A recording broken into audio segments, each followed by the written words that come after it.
Radhe Radhe guys, today we are going to start solar system. जैसे कि हमने प्रीवियस वीडियो में देखा था कॉन्स्टलेशन क्या होता है और सेलेस्टियल बॉडीज़ क्या होती हैं। आज हम पढ़ने जा रहे हैं सोलार सिस्टम।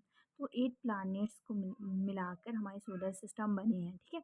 नोट में क्या लिखा है, प्लैनेट के आसपास जो चीज़ घूमेगी उसे हम सैटेलाइट कहते हैं, ठीक है। जो प्लैनेट के आसपास जो भी चीज़ें हैं उनको हम क्या बोलेंगे, सैटेलाइट बोलेंगे। आसपास जो भी रिवॉल्व कर रहा है, जैसे कि अर्थ की कौन सैटेलाइट है, मून है, ठीक है। फिर ऐसे ही फिर नेक्स्ट अपना ये क्या दिए हैं, हमारे सोलर सिस्टम के प्लैनेट्स दिए हैं। जैसे मरकरी है, वीनस है, अर्थ है, मार्स, जुपिटर, सैटर्न, यूरेनस और नेपच्यून, ठीक है। ये हमारे प्लैनेट्स होते हैं, ठीक है। 8 प्लैनेट्स होते हैं टोटल। और यहाँ पे हम कैसे याद कर सकते हैं, तो एक ट्रिक है, my very educated mother just serve us noodles. इस वे में हम याद भी कर सकते हैं, ठीक है। और यहाँ पे दिया है, शायद ये मैंने बताया है, ये माई वेरी एफिशिएंट या एजुकेटेड भी बोल सकते हैं। My very efficient mother just serve us noodles या नट्स, जो भी आप लोगों को पसंद हो वो बोल सकते हैं।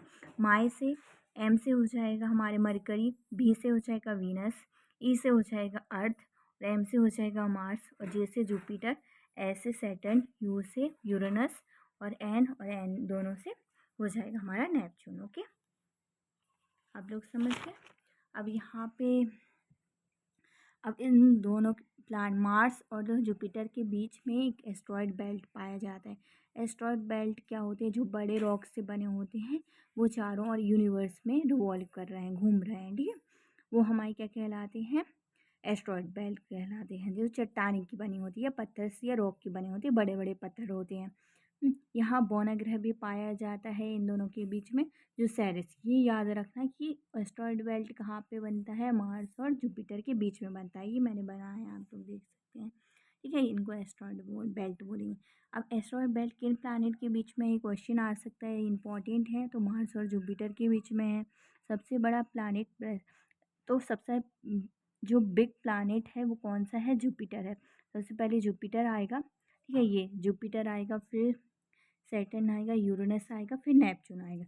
इसके बाद आएगा हमारा पृथ्वी आएगा, शुक्र आएगा, मंगल आएगा, बुध आएगा, ठीक है। ऐसे याद कर सकते हैं जनरली कि मंगल के बाद बुध आएगा पहले, फिर अर्थ आ जाएगा, फिर वीनस आ जाएगा, फिर हमारा मार्स आ जाएगा, फिर हमारा मरकरी आ जाएगा, ठीक है।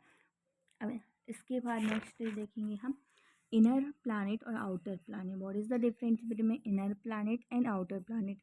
तो देखो, इनर प्लैनेट क्या होते हैं, जो सबसे ज़्यादा क्लोज हैं सन के, और they are made of rock, जो सबसे ज़्यादा क्लोज है। जैसे कि मरकरी है, वीनस है, अर्थ है एंड मार्स है, ये सारे रॉक से बने हुए हैं, ठीक है। तो ये हमारे इनर प्लैनेट बोलेंगे इनको। आउटर प्लैनेट किसको बोलेंगे, ये प्लैनेट सन से दूर होते हैं, जैसे कि आफ्टर एस्ट्रॉयड बेल्ट, जैसे कि ये हो गए मार्स, नहीं कौन से वाले, ये वाले हो गए, आप लोग देख सकते हैं जुपिटर, सैटर्न, यूरेनस और नेपच्यून वाले हो जाएंगे, ठीक है।